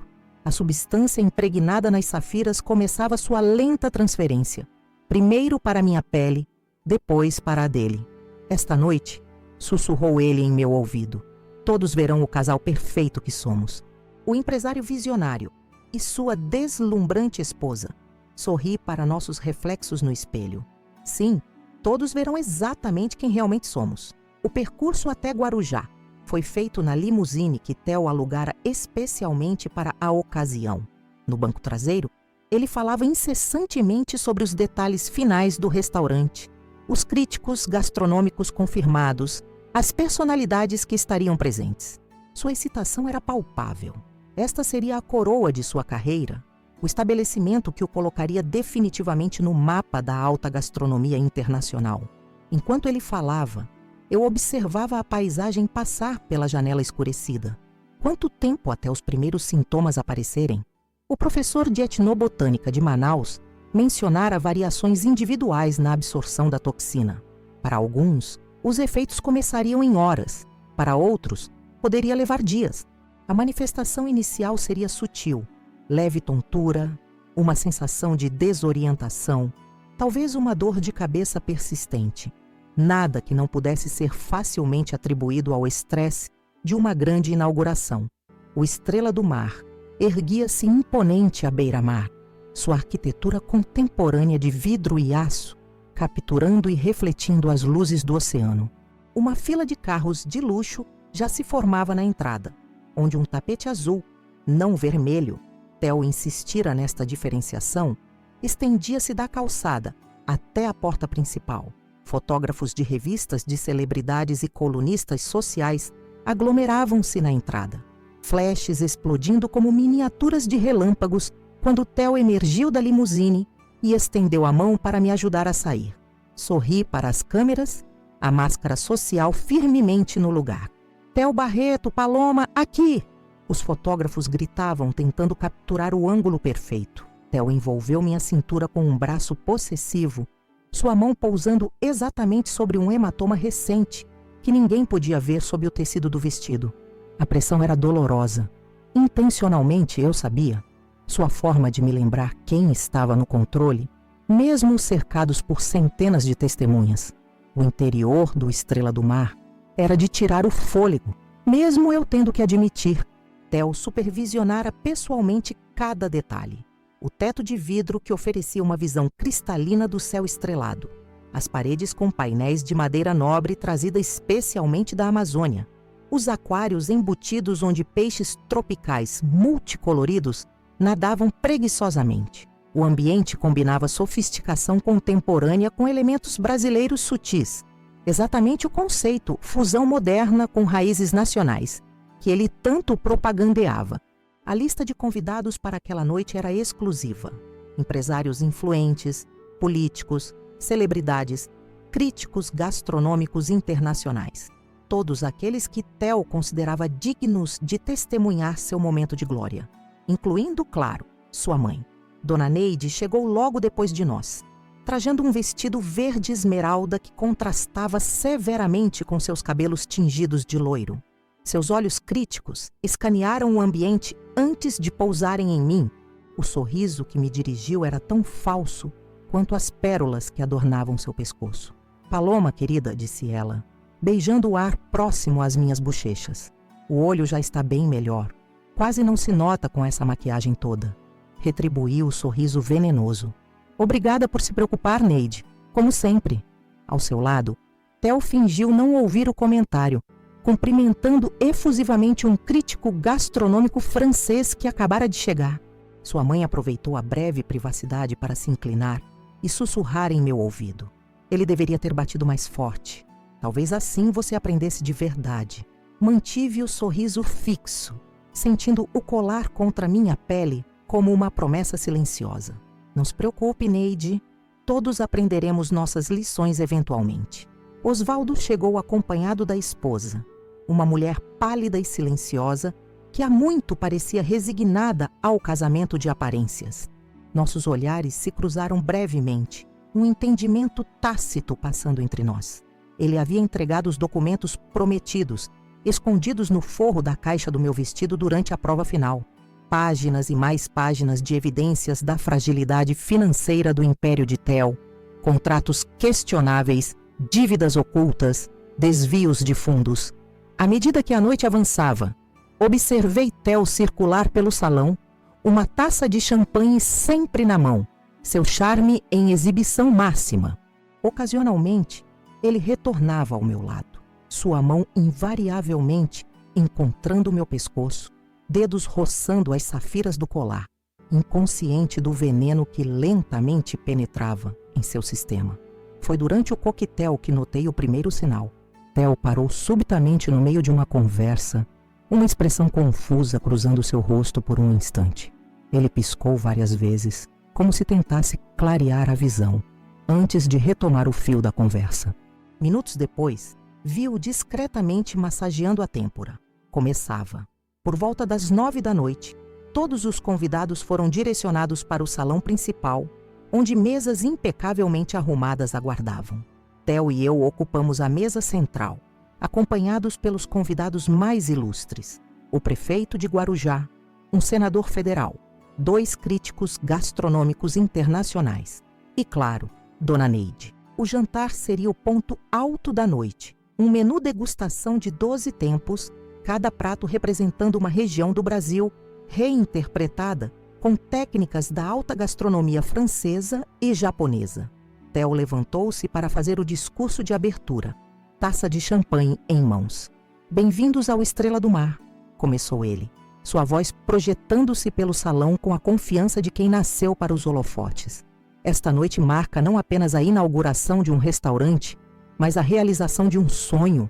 Enquanto ele falava, notei outros sinais. Um leve tremor na mão que segurava a taça. Uma hesitação momentânea.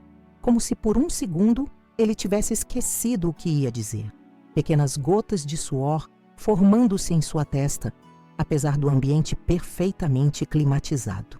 Uma jornada que começou há muitos anos, quando primeiro vislumbrei o potencial da gastronomia brasileira para transcender fronteiras e atingir novos patamares. Seus olhos encontraram os meus por um instante e percebi algo neles, uma sombra de confusão, talvez mesmo de medo. Ele passou a língua pelos lábios subitamente secos, piscou várias vezes em rápida sucessão. Gostaria de agradecer especialmente a minha esposa, Paloma, cuja... A pausa estendeu-se por alguns segundos constrangedores. Murmúrios confusos começaram a surgir entre os convidados. Theo balançou ligeiramente a cabeça, como se tentando reorganizar os pensamentos. Cuja beleza é superada apenas por sua lealdade. A última palavra saiu carregada de uma ironia involuntária que apenas eu poderia apreciar plenamente. Ele continuou o discurso, mas agora os sinais eram impossíveis de ignorar. O suor mais profuso, o tremor mais pronunciado, as pausas mais frequentes. Quando finalmente ele encerrou e voltou a sentar-se ao meu lado, inclinei-me e sussurrei. Você está bem? Parece um pouco indisposto. Seus olhos encontraram os meus, uma faísca de irritação brilhando neles. Estou perfeitamente bem, respondeu entre dentes. Apenas um leve mal-estar. Nada que vá arruinar minha noite. O primeiro tempo foi servido. Uma reinterpretação de moqueca capixaba em forma de espuma, servida em conchas de vieira. Theo mal tocou no prato, embora fizesse questão de tecer comentários entusiasmados para os críticos presentes. No terceiro tempo, um carpaccio de pirarucu com molho de tucupi e jambu. Notei que ele tinha dificuldade para manter o garfo estável. No quinto, um risoto de açaí com foie gras. Ele derrubou a taça de vinho, manchando a toalha branca impecável. Desculpem, murmurou, um rubor de vergonha ou febre subindo por seu pescoço. Parece que o champanhe foi direto para minha cabeça.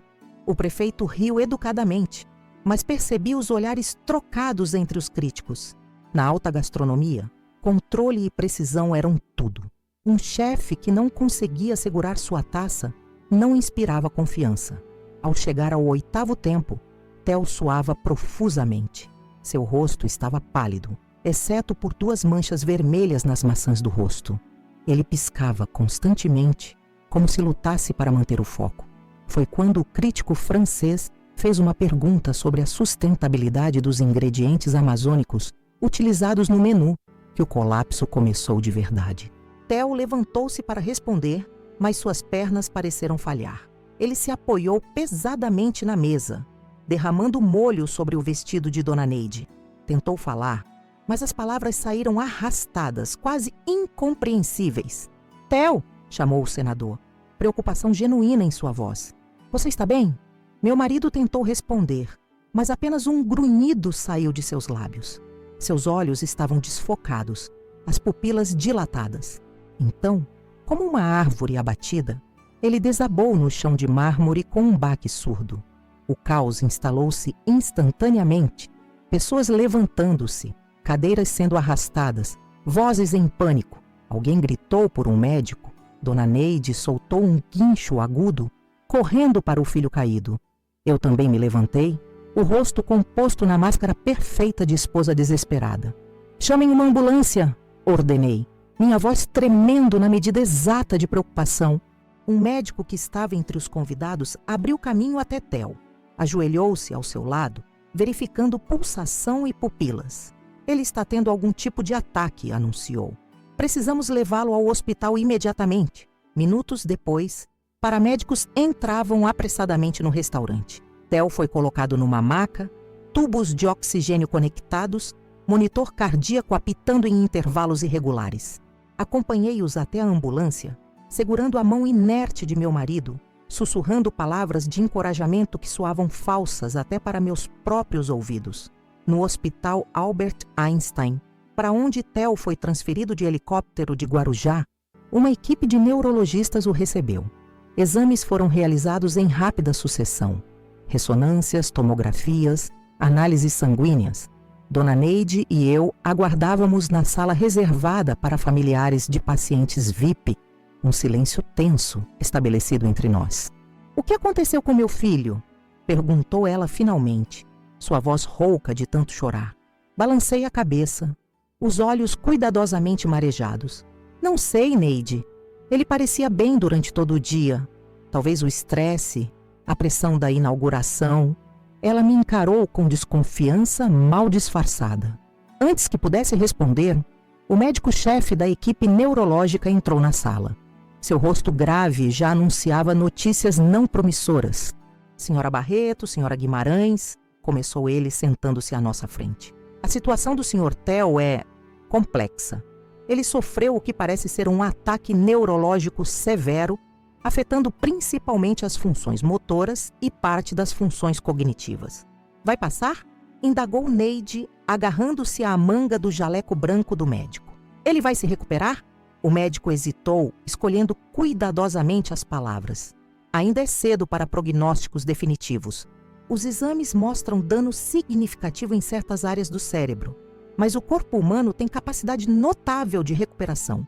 No entanto, pressionei, a preocupação perfeitamente modulada em minha voz. No entanto, alguns dos sintomas sugerem uma condição neurológica progressiva, algo que pode ter estado latente e foi desencadeado pelo estresse extremo.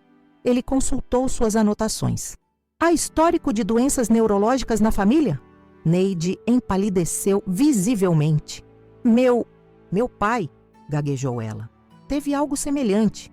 Começou com tremores, depois perdeu a capacidade de falar, finalmente ficou acamado. Uma mentira, eu sabia.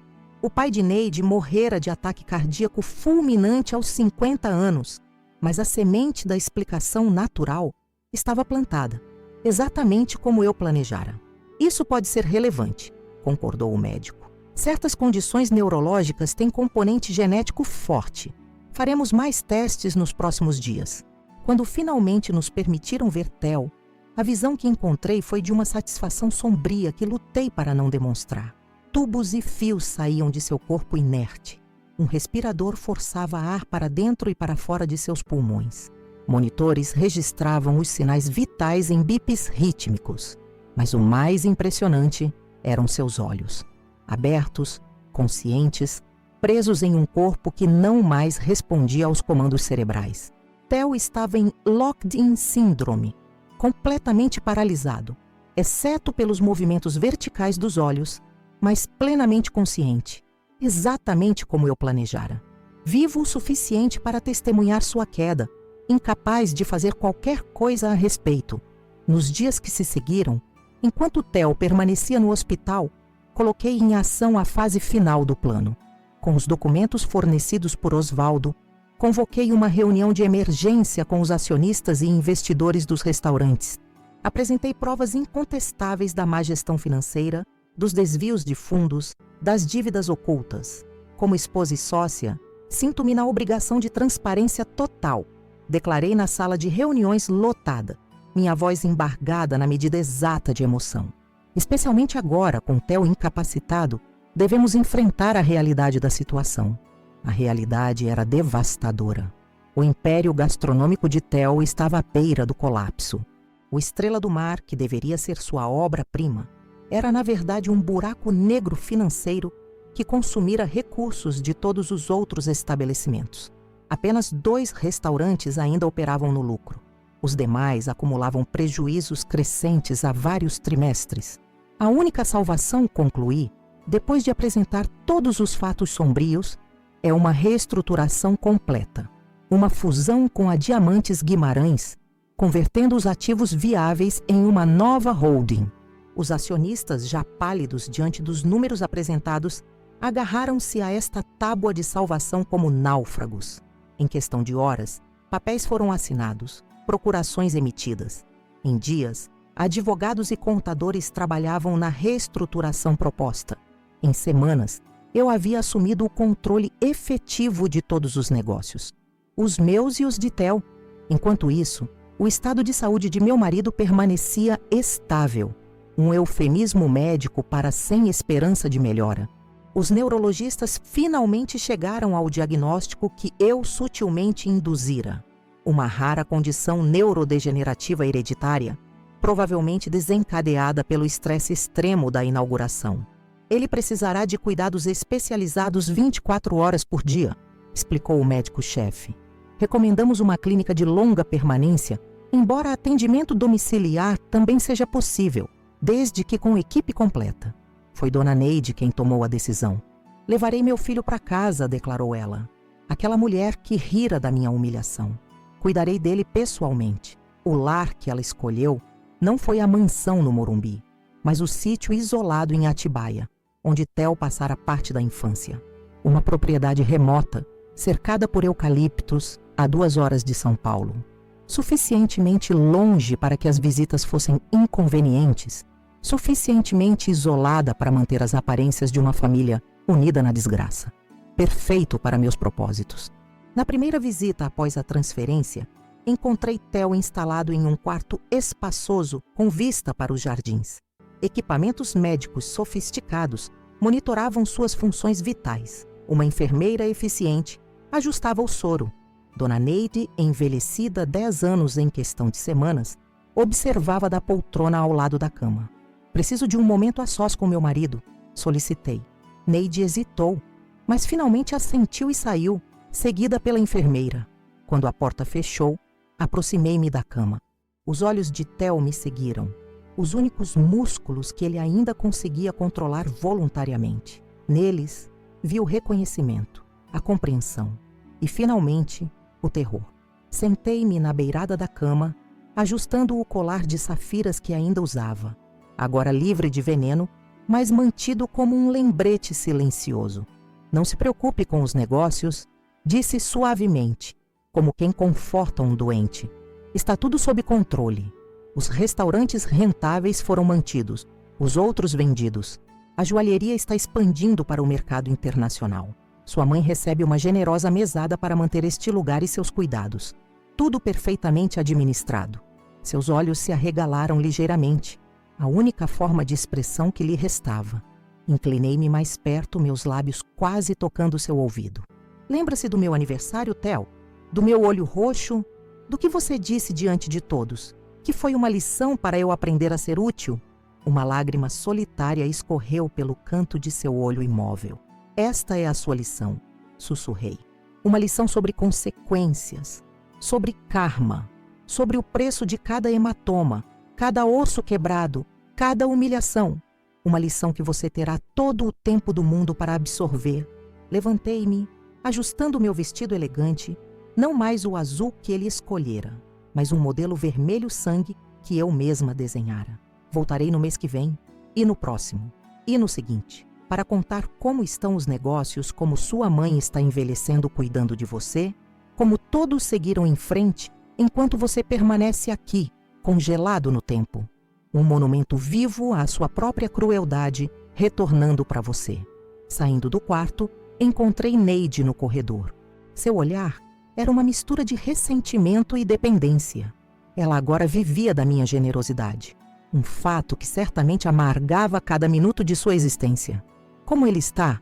Perguntou, mais por obrigação do que por expectativa de novidades. Sorri, tocando levemente seu braço.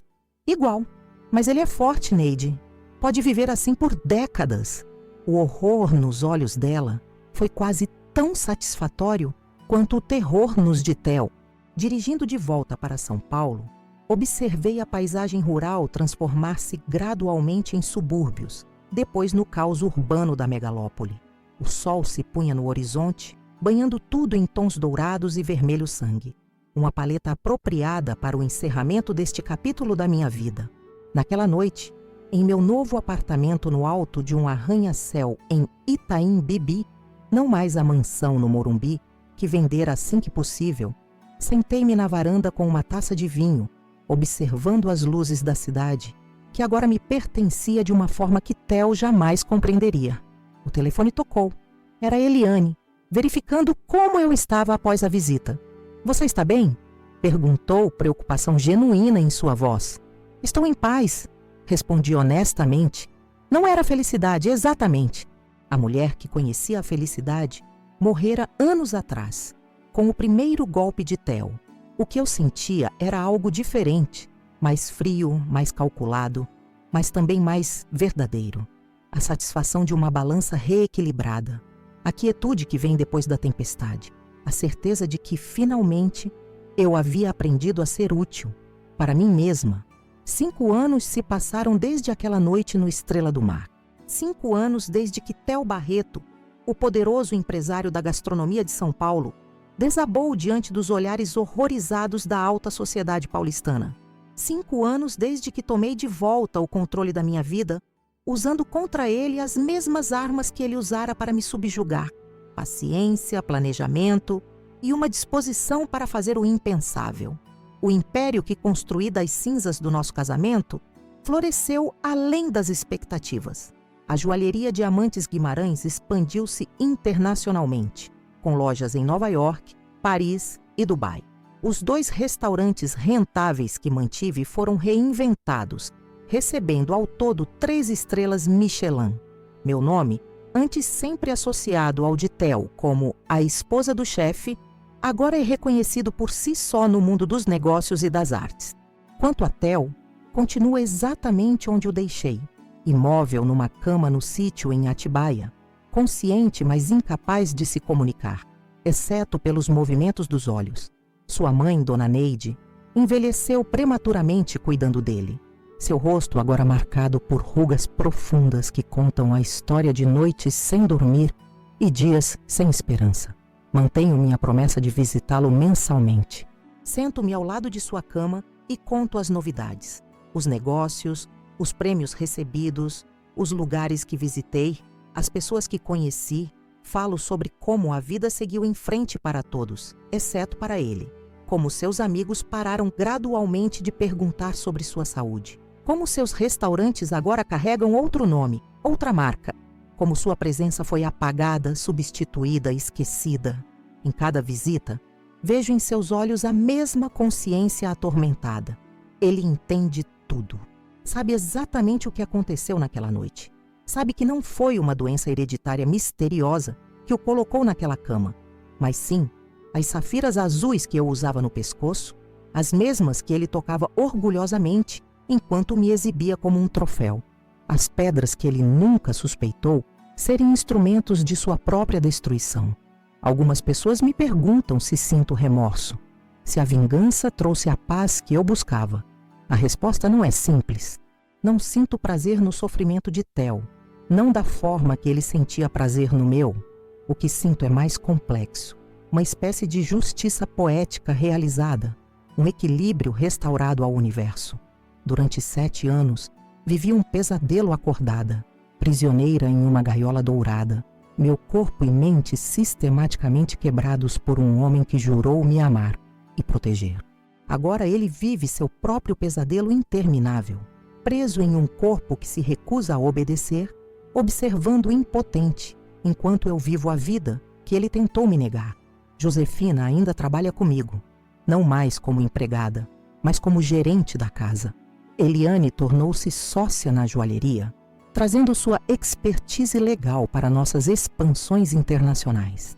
Meu irmão Jonas transferiu-se para São Paulo, onde dirige um centro de tratamento para mulheres vítimas de violência doméstica, financiado anonimamente por mim. Quanto a Osvaldo, o sócio que traiu Theo por amor não correspondido a mim, acabou perdendo tudo nos desdobramentos financeiros da queda do império. Seu casamento desmoronou quando a esposa descobriu os documentos que ele mantinha sobre seus casos extraconjugais. Última vez que soube, trabalhava como gerente de um restaurante de 2ª categoria em Campinas. A vida tem seus próprios meios de equilibrar as contas. As cicatrizes do meu passado com Theo não desapareceram completamente. Ainda tenho pesadelos ocasionais. Ainda me sobressalto com movimentos bruscos. Ainda luto contra o impulso de me desculpar excessivamente por coisas pequenas. Mas a diferença fundamental é que agora estou no controle da minha vida, do meu corpo, do meu destino. Nas raras ocasiões em que permito que alguém se aproxime o suficiente para perguntar sobre as marcas físicas que ficaram, uma cicatriz na têmpora, uma fratura mal curada na clavícula, digo simplesmente que são lembranças de uma guerra que venci. E realmente são. A história que compartilho hoje não é uma que tenha orgulho de contar. Não sou uma heroína. Não sou um modelo a ser seguido. Sou simplesmente uma sobrevivente que recusou ser uma estatística, que traçou seu próprio caminho para fora do inferno quando todas as saídas convencionais estavam fechadas. Se há uma lição a ser aprendida aqui, talvez seja que o universo encontra formas de equilibrar as contas, que para cada ação há uma reação, que quem semeia violência colhe tempestade. Theo pensou que podia me quebrar sem consequências, que podia exibir meu olho roxo em meu próprio aniversário e declarar que era uma lição para eu aprender a ser útil. Ele nunca imaginaria que a verdadeira lição seria dele para aprender.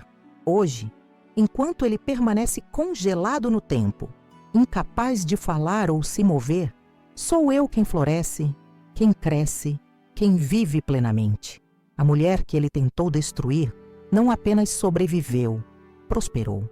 E esta talvez seja a vingança mais doce de todas. Se você chegou até aqui, agradeço imensamente por ouvir minha história. Foi difícil reviver esses momentos, expor feridas que, embora cicatrizadas, ainda pulsam quando tocadas. Mas compartilho isso na esperança de que, de alguma forma, minha experiência possa iluminar o caminho de quem ainda vive nas sombras do abuso, mostrando que existe saída, existe recomeço, existe vida além do pesadelo. Peço que deixe seu comentário abaixo. Quero muito saber o que você achou, se conhece alguém que passou por situação parecida, como essa história tocou você. Cada comentário é importante para mim. É uma forma de conexão, de saber que não estou falando no vazio. Se minha história alcançou você, por favor, deixe sua marca. Se você ainda não é inscrito no canal Vingança do Dia, aproveite para se inscrever agora. Temos novas histórias todos os dias, relatos reais de pessoas que, como eu, enfrentaram situações extremas e encontraram maneiras, algumas convencionais, outras nem tanto, de dar a volta por cima. Ao se inscrever, você não perde nenhum dos nossos vídeos diários e ajuda nosso canal a crescer. E se puder, por favor, ative o sininho de notificações para ser avisado quando novos vídeos forem publicados. Clique também no Valeu Demais, uma forma de doação que nos ajuda a cobrir os custos de produção desses vídeos diários. Cada contribuição, por menor que seja, faz uma enorme diferença para mantermos o canal ativo e trazendo novos conteúdos para vocês todos os dias. Fazer esses vídeos exige tempo, pesquisa, edição, um trabalho intenso que só é possível graças ao apoio de vocês. Seu Valeu Demais não é apenas uma ajuda financeira, é um reconhecimento do valor do que construímos juntos aqui. Nos vemos amanhã com mais uma história de vingança, de justiça pessoal, de equilíbrio restaurado à força quando os caminhos convencionais falham. Até lá, lembre-se, às vezes a pessoa que ri por último não é apenas a que ri melhor, é a única que sobrevive para contar a história.